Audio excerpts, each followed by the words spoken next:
एक कथा का वर्णन करते हुए कहे कि तुंगभद्रा नदी के तट पर अनुपम नगर था।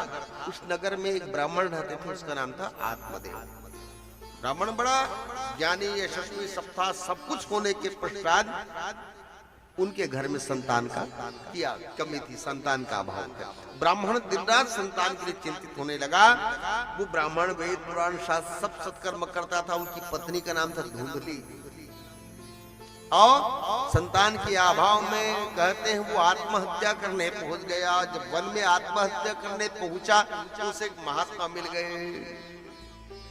उस महात्मा के चरणार बिंद में जब वो प्रार्थना करने लगे, रोने बिलखने लगे, तो महात्मा ने कहा क्यों रोते हो? तो कहे मैं संतान के लिए रो रहा हूं। तो कहते हैं देख भाई, कई लोग ऐसे हैं जो संतान पाकर के दुखी होते हैं। संतान नहीं है, खुश रहो, कम से कम भगवान के नाम लो। उसने कहा महाराज मुझे ये सब मत बताओ, मुझे संतान दे दो, नहीं तो मैं आत्महत्या कर लूंगा। उसकी दशा देख करके ब्राह्मण को बहुत समझाने का कोशिश किए, लेकिन वो ब्राह्मण मानने को तैयार नहीं है। और उसने फिर क्या कहा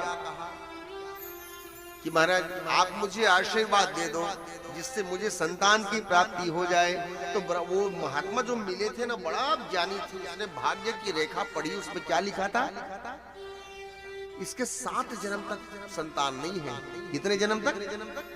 7 जन्म। उसने पढ़ के बता दिया, सप्त जन्मावधि तब पुत्रो नैवम नैवम च, 7 जन्म तक तुम्हारे पुत्र नहीं है।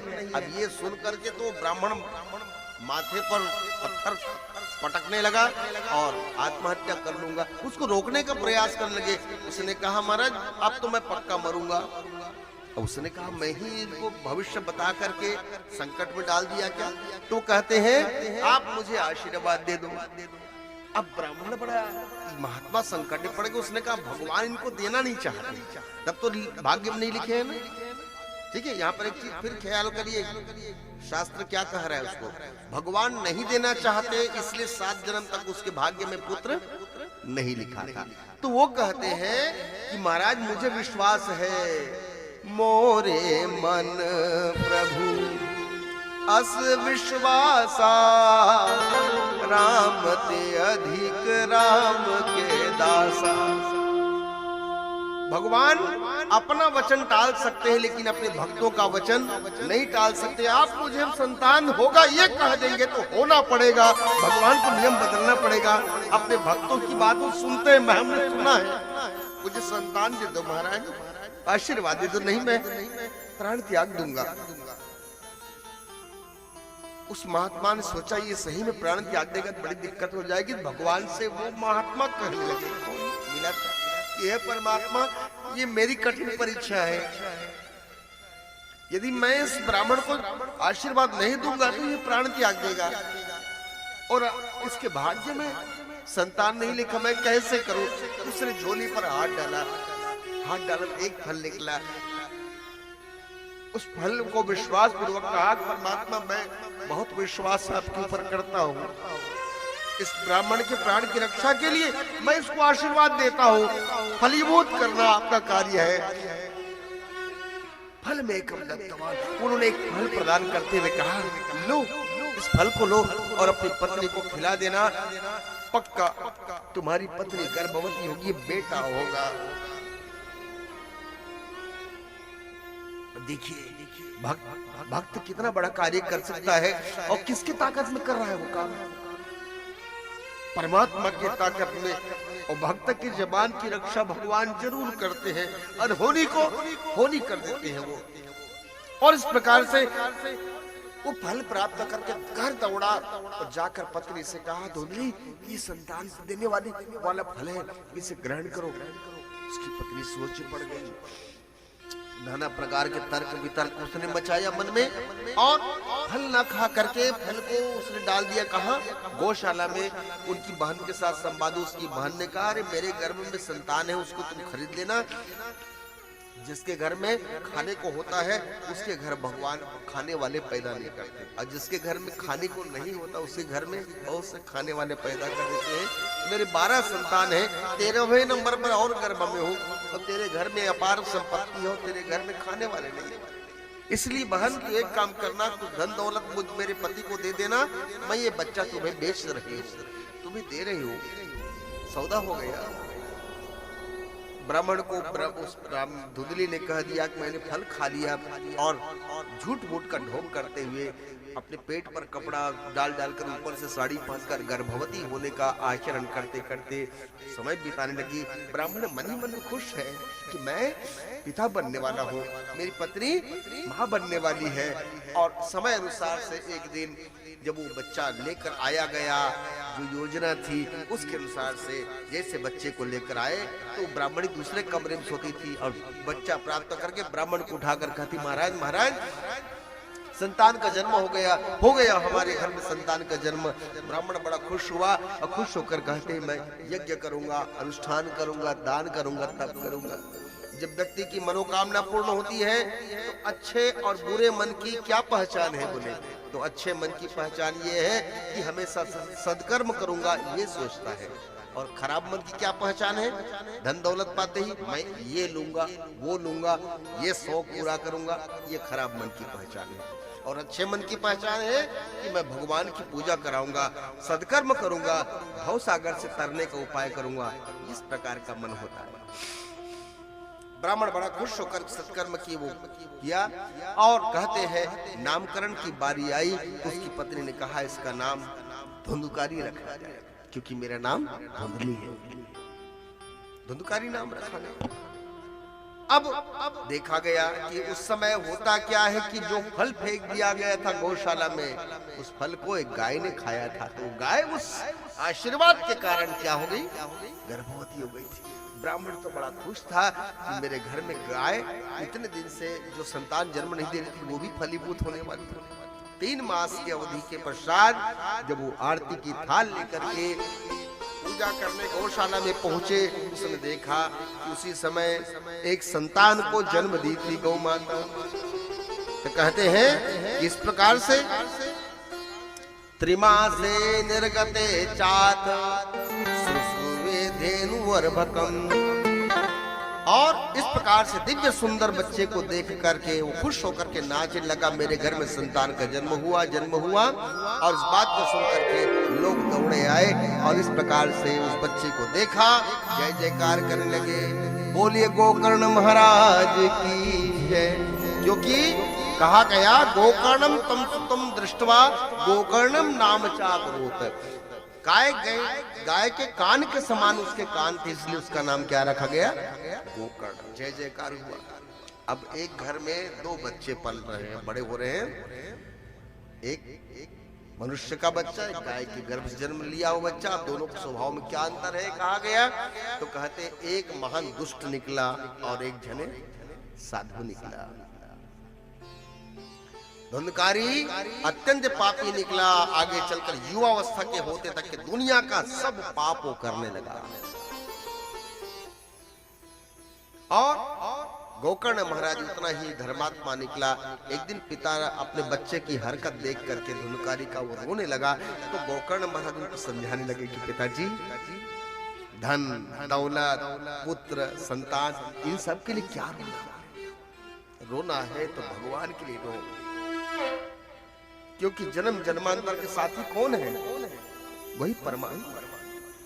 हमारे कितने जन्म हो गए किसी को पता है क्या, नहीं। और हर बार जन्म होता है, हर बार नया माता, नया पिता, नया संगी साथी मिलते हैं, लेकिन हर बार यही परमात्मा इंतजार कर रहे हैं, एक बार मुझे देख ले, मैं जन्म जन्मांतर तक तेरे साथ हूँ। अब मुझे जिस दिन तू पहचानेगा उस दिन तुम्हारी मुक्ति हो जाएगी, तुम्हारे जीवन का कल्याण हो जाएगा। वो दिन कब आएगा, तो कहते हैं कथा सुनते समय इसी बात को जानना है। पिताजी, रोने धोने का चक्कर छोड़ो और जाकर भगवान का नाम लो। अपने बेटे के संवाद को सुन करके उसके पिताजी वन में चले गए। उनके जाते ही गोकर्ण महाराज भी चले गए, कहाँ, तीर्थाटन के लिए। अभी बच गया धुंधकारी, जुआ खेलता, शराब पीता और वेश्यावृत्ति के कर्मों पर अपने धन को लुटाने लगा। और एक दिन जब धन की कमी पड़ गई तो अपनी माँ से मांगा, माँ ने धन नहीं दिया तो खूब मारा पीटा, और रात को दौड़ा दौड़ा कर अपनी माँ को जब मारने लगा वो, उसकी माँ एक गहरे कुएं में कूद पड़ी और उसकी मृत्यु हो गई। बोली भागवत भगवान की। अब ये अकेला पड़ गया और घर में 5 वेश्याओं को ले आया और पाप कर्म करने लगा और उनके लिए चोरी करता था। एक बार इतना भयानक चोरी किया, अपार धन संपदा वो लेकर आया राजा के यहाँ चोरी करके। वेश्याओं के कान खड़े हो गए। उसने क्या सोचा, अरे धन तो हमको मिल गया, लेकिन एक न एक दिन धन के मामले में चोरी ये पकड़ा जाएगा। कौन? धुंधकारी। ये पकड़ा जाएगा जिसके संग में हम भी मारे जाएंगे। इसलिए क्या करें, हमको तो धन मिल गया, आज रात में इनको निपटा देते हैं। बोले अब देखिए वेश्या लोग अच्छे स्वभाव के हैं। 5 वेश्याओं ने शराब में जहर मिला करके उसको पिला दिया। अब वो तड़पने लगा, व्याकुल होने लगा, लेकिन पापी है, पापी व्यक्ति की जल्दी मौत नहीं होती। व्याकुल होने लगा, मुझे क्या पिला दिए, क्या किए। तो वेश्याओं ने सोचा यदि ये बच गया तो हमको नहीं छोड़ेगा। एक काम करो, चढ़ बैठो इसके ऊपर, गला दबाओ। उनके ऊपर चढ़ बैठे, गला दबाने लगे, लेकिन वो पापी फिर भी नहीं मर रहा था। तो फिर वेश्याओं ने क्या किया, ये चिल्ला रहा है, मुंह में कपड़ा ठूसो। मुंह में कपड़ा ठूसने लगे, हाथ पैर बांध दिए, इसका मरना पक्का है। देखा गया जिन वेश्याओं के लिए अनेक पाप करता था वो 5 वेश्याएं आज खतरनाक हो गई। उनको बांध दिया, मुंह में कपड़े डाल दिए गए और जलती आग में उसको डाल दिया गया। आग के अंगारे पर तड़प होने लगा, व्याकुल होने लगा और जिंदा जब जलने लगा, पाप कर्म की सजा पाते पाते व्याकुल होकर के मरा। तो अपने दुष्कर्मों के कारण महान प्रेत बन गया। बोली भागवत भगवान की। वेश्याएं वही एक आंगन में गड्ढा खोद करके उसे गड़ा दी और गड़ा करके चली गई। धीरे धीरे करके लोगों ने पूछा तुम्हारे पति कहाँ है, तो परदेश गए हैं। धीरे धीरे धीरे चले गए, लेकिन आंगन में गड़ा वो उसका मृत शरीर है। एक दिन वही प्रेत बन गया और इतना भयंकर प्रेत बना, ब्रह्म प्रेत, ब्राह्मण था, अकाल मृत्यु उसकी हुई थी। और इस प्रकार इससे उस मोहल्ले भर में वो इतना आतंक मचा दिया था कि वो बस्ती खाली करना पड़ा लोगों को। वहीं वो रहने लगा प्रेत बन करके, उसका कोई उद्धार करने वाला नहीं था। इसलिए ये बात जब गोकर्ण महाराज को पता चला, ये कथा कौन बता रहे हैं? सनत कुमार गण। किनको बता रहे हैं? नारद जी को। सुनो ध्यान से, भागवत की कथा से क्या हो सकता है नारद।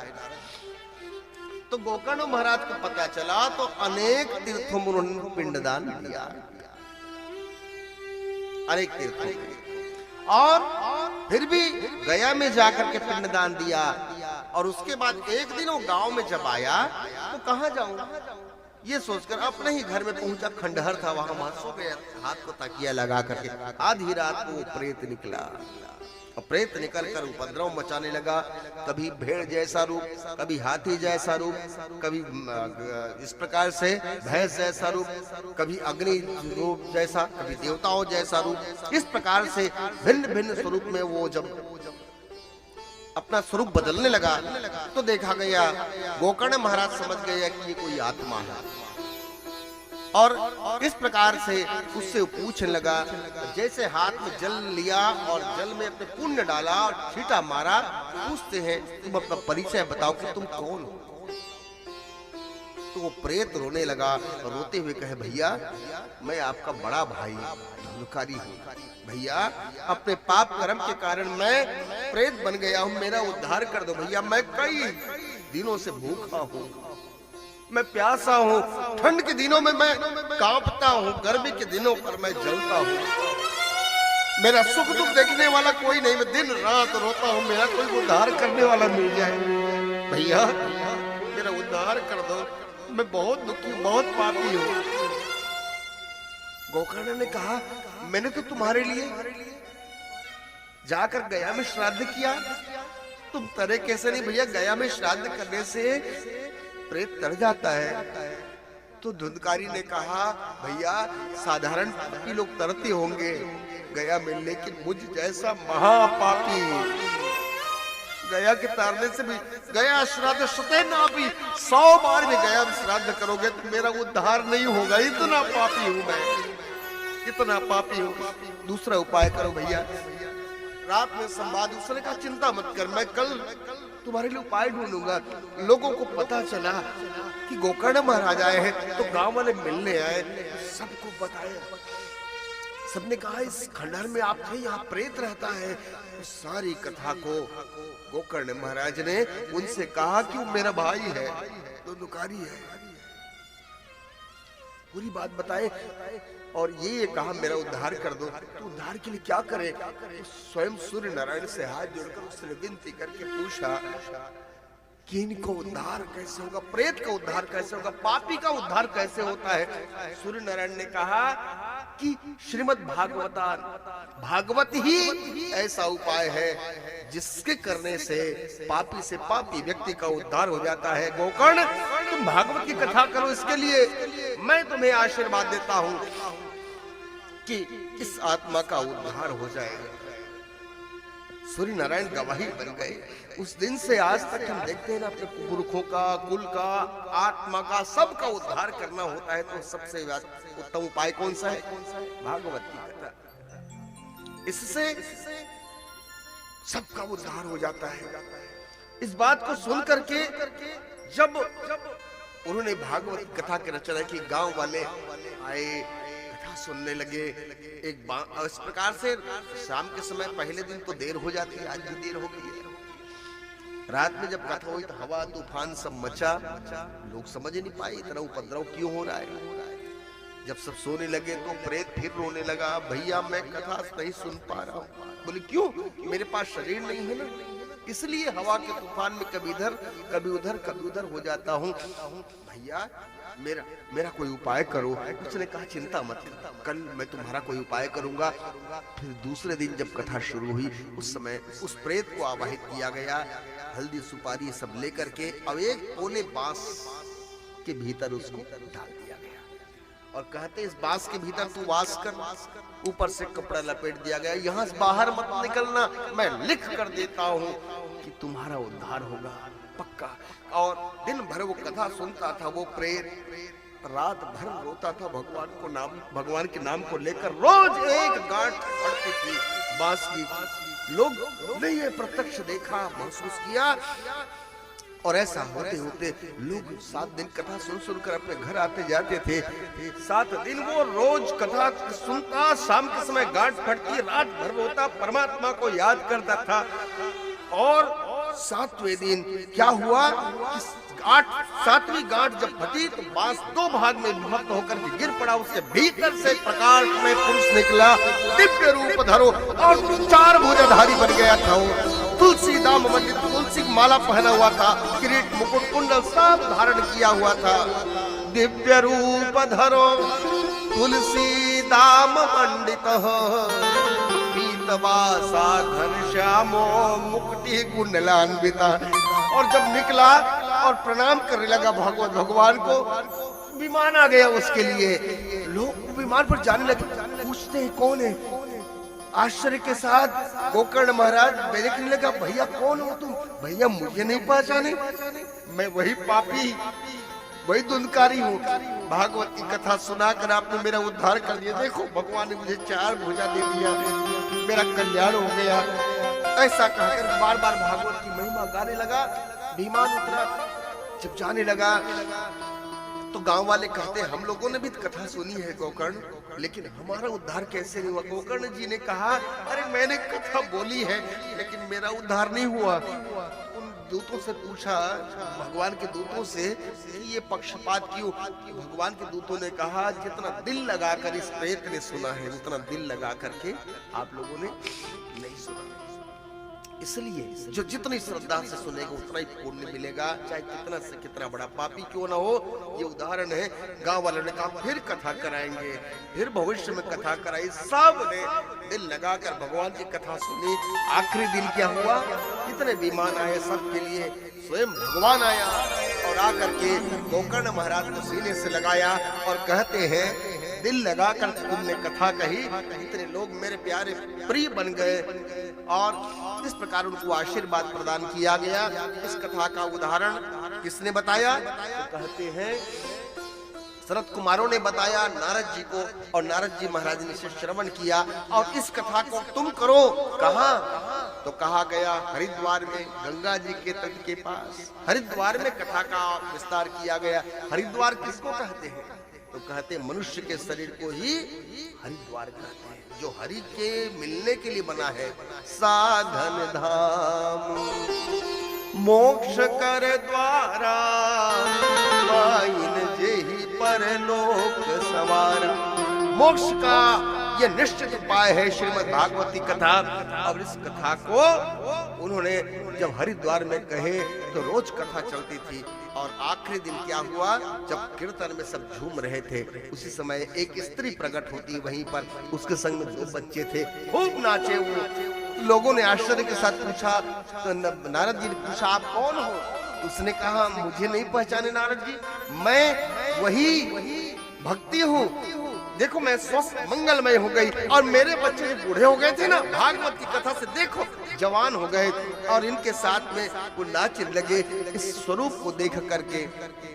इस प्रकार से कहते हैं कि सब लोग आनंद में झूमने लगे। उसी समय भगवान प्रकट हो जाते हैं। बोली भागवत भगवान की। और भगवान प्रकट होकर के भगवान को प्रकट जाना, देखिए भक्ति आई तो ज्ञान वैराग्य पुष्ट हो गया, भक्ति आई तो भगवान को आना पड़ गया। नारद जी पूछ के कहते भगवान आप?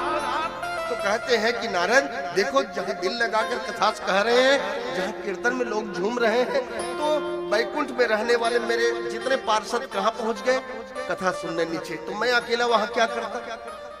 मैं अकेला, मेरा मन नहीं लगा नारद, इसलिए मैं भी चला आया कहा जहाँ कथा हो रही है। और नारद मैं लिख कर देता हूँ, ना हम बसामि वैकुंठे योगिना हृदयेन च मद भक्त्या यत्र गायन्ति तत्र तिष्ठामि नारद।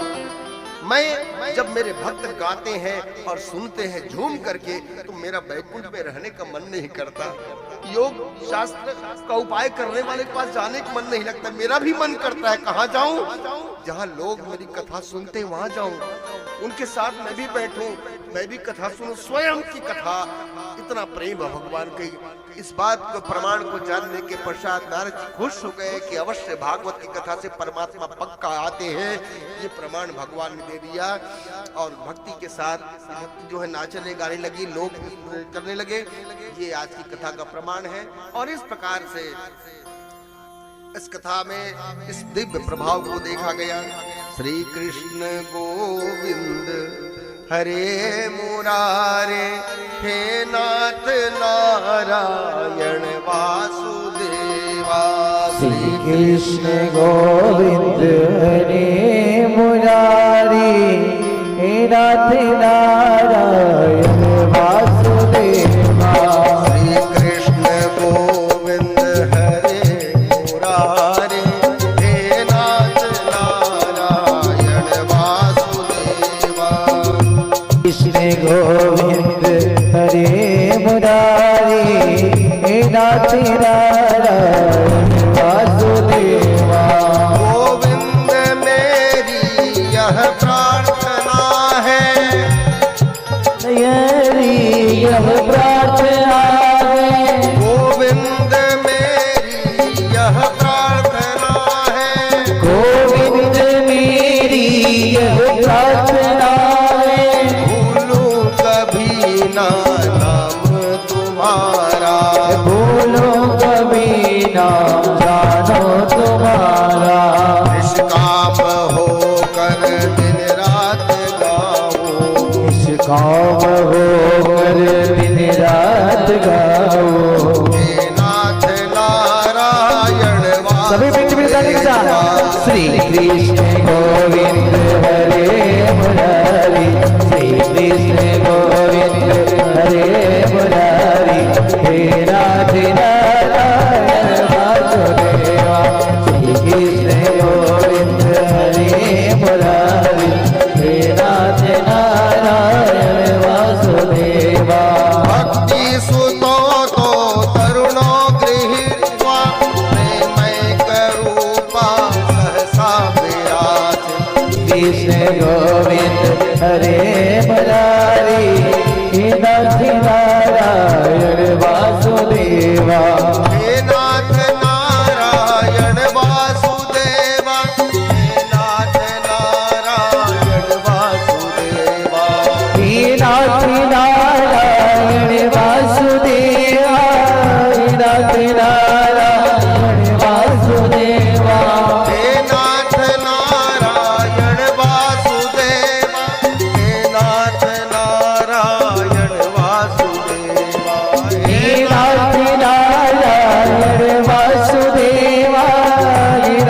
नारायण वासुदेवा।